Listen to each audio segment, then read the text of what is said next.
Okay, welcome to Career Explorer, the series where you can learn about available career paths.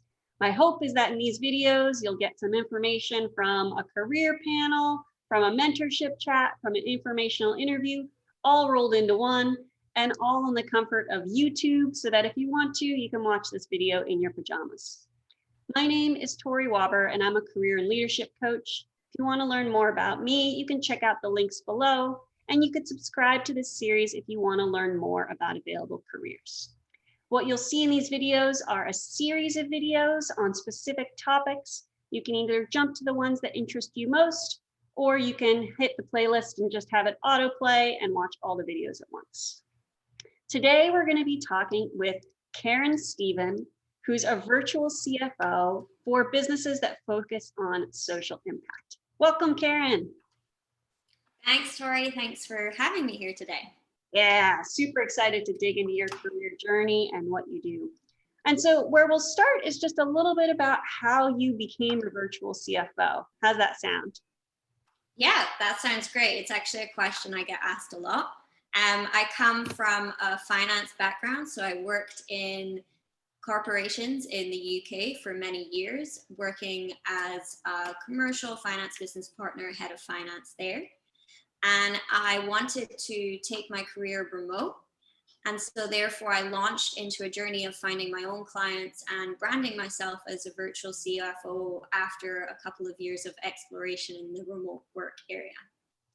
So it sounds like it took a few years to sort of go from the idea of that transition to the eventual leap. Yeah, I find that to be true of many people who have tried to launch their own business, given that I work with a lot of businesses, and also many people trying to work into a remote way. It takes a lot longer than you may think, and some of the most successful people for many startups, entrepreneurs, and remote workers are 5 to 10 years into their journey. Yeah, interesting. And there's that sort of long horizon of, is it planning, confidence building, assessing the market? What goes into that transition, or what went into it for you?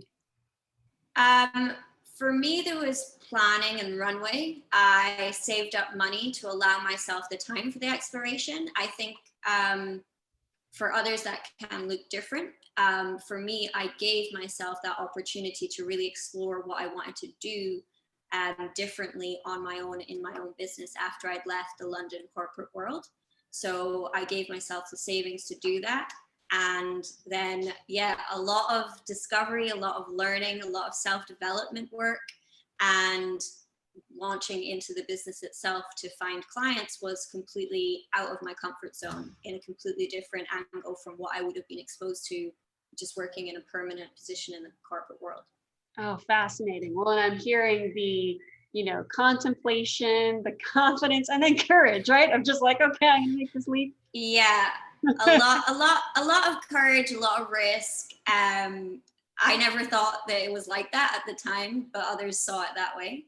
And just a different angle on something that I already knew how to do.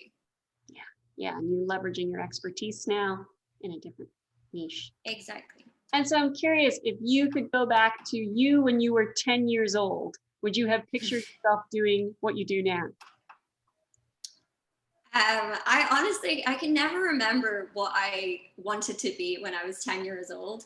I could definitely imagine the travel life that I lead, the exploration of the world and meeting a lot of new people.